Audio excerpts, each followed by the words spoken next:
Hello friends, welcome to my channel. तो चलिए सुनते हैं आज कहानी बेवफाई। अरे शीना, देखो कितनी फ़नी टोपी है और इसमें ये नीचे चुड़ैल का मुखौटा भी बना है। हाँ हाँ, बड़ा मज़ा आएगा इसे लगा के किसी को डराने में। विवेक अपनी पत्नी शीना को एक टोपी की तरफ इशारा कर दिखाते हुए कहा। वो शीना का हाथ पकड़कर मुखौटे वाली दुकान पर ले गया। नहीं विवेक, मुझे इन सब से डर लगता है। कितनी डरावनी है ये, चलो यहाँ से। नहीं विवेक, मान जाओ ना। विवेक शीना के सर पर वो टोपी लगा रहा होता है। हाँ हाँ, बिल्कुल चुड़ैल लग रही हो। तुम घर चलो, बताती हूँ मैं तुम्हें कितनी बड़ी चुड़ैल हूँ, शीना ने झूठ मूठ का गुस्सा दिखाते हुए कहा। उस चुड़ैल वाली टोपी को पैक कराकर विवेक और शीना डिनर कर बाज़ार से अपने घर वापस चल दिए। शीना बचपन से ही बहुत डरपोक थी। शीना जितना ही इन सब से डरती थी, विवेक को ये सब चीज़ें उतनी ही पसंद थी। वैसे 6 महीने के वैवाहिक जीवन में विवेक ने पूरा ध्यान रखा कि कुछ भी ऐसा ना करे जिससे शीना को डर लगे। वो चुड़ैल वाली टोपी में पता नहीं क्या बात थी ऐसी कि विवेक खुद को रोक ही नहीं पाया उसे खरीदने से। रात को लगभग 3 बजे अचानक शीना को ऐसा लगा कि कोई आवाज़ आई है। शीना उठती है और देखती है कि वो चुड़ैल की टोपी हवा में है और शीना को आवाज़ लगा रही है। उसे देख शीना की हालत ख़राब हो जाती है। वह पसीने पसीने हो गई। विवेक उठो, उठो ना विवेक, वो चुड़ैल वाली टोपी। क्या हुआ शीना डार्लिंग, इतनी रात को क्यों नींद ख़राब कर रही हो? वो चुड़ैल वाली टोपी अभी हवा में थी और मेरा नाम पुकार रही थी। क्या बकवास कर रही हो यार, वो बस एक मुखौटा है, डरने की कोई बात नहीं है। It's just a thing for fun and nothing else. Don't be afraid too much, सो जाओ। शीना डरी सिमटी लेट जाती है। नींद तो उसकी आंखों से कोसों दूर। धीरे धीरे लेटे नींद उसे अपनी आगोश में ले लेती है। अगले दिन शीना पूरे दिन सही रही, लेकिन रात को फिर उसे वैसा ही आभास हुआ जैसे पहली रात को हुआ था। उसने विवेक को उठाया, लेकिन विवेक कोई भी बात मानने को तैयार नहीं था। उसने भी शीना को बोल दिया कि इस बार तुम्हारे मन से इस डर को निकाल कर ही रहूँगा। अब रोज़ रात को शीना का डर के मारे बुरा हाल रहता। कई रातें ऐसे ही गुजर गई। एक दिन रात को विवेक को ऑफिस की एक पार्टी में जाना था। वह शीना को फ़ोन करके बोल देता है कि उसे आने में देर हो जाएगी और वह सो जाए। उसके पास घर की चाबी है और वह लॉक खोलकर आ जाएगा। शीना अपने डर को भुलाकर सोने की कोशिश करती है। अभी उसे सोए हुए थोड़ी ही देर हुई थी कि वह चुड़ैल की टोपी फिर से हवा में तैरती हुई नज़र आती है। उसकी हालत ख़राब हो जाती है। आज तो विवेक भी नहीं था जिसे वो अपना डर भगाने के लिए उठा सके। वह उठकर बाहर की तरफ भागती है और भागते भागते बालकनी में पहुंच जाती है। अंधेरे में वह चुड़ैल की टोपी वाला मुखौटा भी उसके पीछे भागने लग गया। उस मुखौटे से बचने की आपाधापी में शीना बालकनी से नीचे गिर जाती है। ज़ोर से आवाज़ सुनकर अपार्टमेंट का गार्ड भागकर आता है। शीना को गिरा देख वह तुरंत शोर मचाता है। शीना के कुछ सांस बाकी थी। वह चुड़ैल की टोपी बोलकर अपनी आखिरी सांस लेती है। गार्ड तुरंत ही विवेक को फ़ोन करता है। विवेक भागा भागा आता है। तब तक इंस्पेक्टर विक्रम अपनी टीम के साथ पहुंच चुके थे। इंस्पेक्टर विक्रम लाश का पंचनामा कर पोस्टमार्टम के लिए भेज देते हैं। पुलिस विवेक से पूछताछ करती है तो वह बता देता है कि वह तो ऑफिस की पार्टी में गया हुआ था। उसे तो पार्टी में ही शीना से गिरने की खबर पहुंची। पुलिस उससे चुड़ैल की टोपी के बारे में पूछती है। विवेक रोते रोते उन्हें टोपी को खरीदने और शीना के डरने की पूरी बात बता देता है। उसे क्या पता था कि शीना इतना डर जाएगी कि डर के कूद के अपनी जान दे देगी।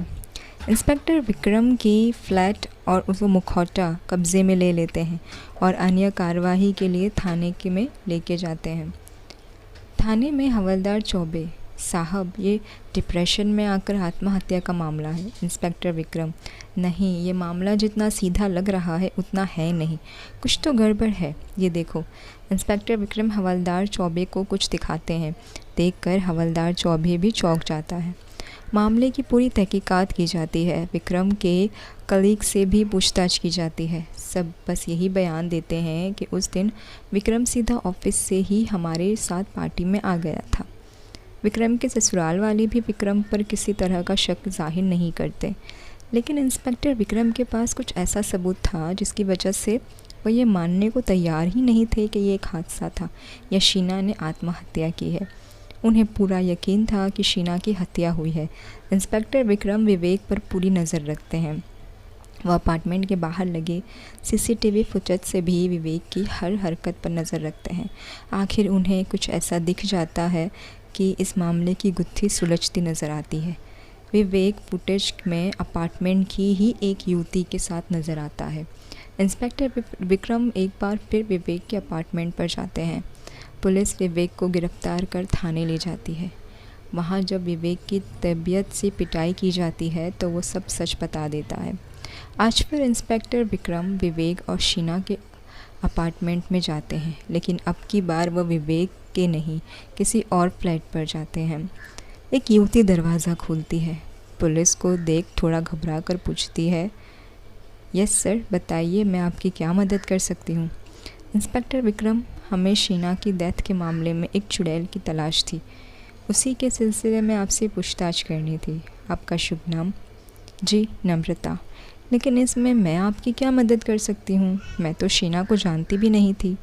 शीना को तो नहीं, पर विवेक को तो अच्छे से जानती हैं ना मिस चुड़ैल। ये क्या बकवास कर रहे हैं आप? बकवास हम कर रहे हैं या आप? वो तो पुलिस स्टेशन पहुंचकर ही पता चलेगा। विवेक ने सब कुछ बता दिया है।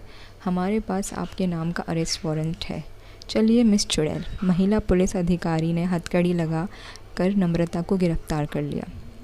पुलिस स्टेशन पहुंचकर विवेक को सामने लॉकअप में देख नम्रता भी टूट गई और पुलिस को सब सच बताने को तैयार हो गई। नम्रता पुलिस को बताती है, विवेक और मैं कॉलेज टाइम से ही एक दूसरे को बहुत प्यार करते थे, लेकिन विवेक के घर वाले हमारी शादी को किसी भी हालत में तैयार नहीं थे। विवेक की माँ ने अपनी जान देने को धमकी देकर विवेक की शादी शीना से कर दी थी। शादी के बाद विवेक को जब शीना के डर के बारे में पता चला तो हम दोनों ने मिलकर ये प्लान बनाया कि शीना को डरा डरा कर पागल साबित कर देंगे। इसी प्लान के तहत मैंने विवेक के ही अपार्टमेंट में एक फ्लैट किराए पर ले लिया था। एक दिन जब विवेक को वो चुड़ैल की टोपी वाला मुखौटा मिला तो उसे वह शीना को डराने के लिए बिल्कुल सही लगा।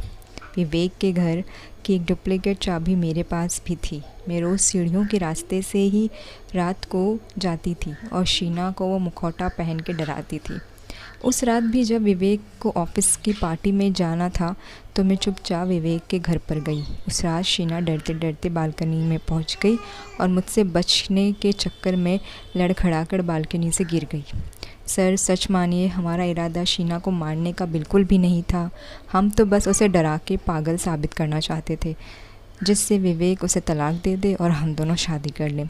देखिए मिस नम्रता, अब आपने जानकर मारा या अनजाने में, आपकी वजह से एक जान चली गई। सज़ा तो आपको मिलेगी ही। वैसे आप जानना नहीं चाहेंगे कि हमें कैसे पता चला कि ये एक हादसा नहीं बल्कि इसके पीछे कुछ तो है? इंस्पेक्टर विक्रम ने कहा, इन कलर्ड बालों ने आपके और विवेक की पोल खोलने में हमारी बड़ी मदद की। उस टोपी के अंदर से हमें कुछ बाल मिले थे और वो बाल शीना के बालों से मैच नहीं हुए। तभी हमें शक हो गया कि कोई और महिला है जिसने इसे पहना है। फिर हमने एक फुटेज में आपको और विवेक को साथ देखा तो हमारा शक यकीन में बदल गया। अगर आपका ये बाल उससे टोपी में नहीं होता तो आप नहीं फंसते, शायद बच जाते। उस चुड़ैल की टोपी ने ही मुजरिमों को पकड़ने में हमारी मदद की। अब आप और विवेक ज़िंदगी भर जेल में चुड़ैल चुड़ैल वाला खेल खेलना। अगर आपको मेरी स्टोरी पसंद आई हो तो मेरे चैनल को लाइक, शेयर और सब्सक्राइब कीजिए।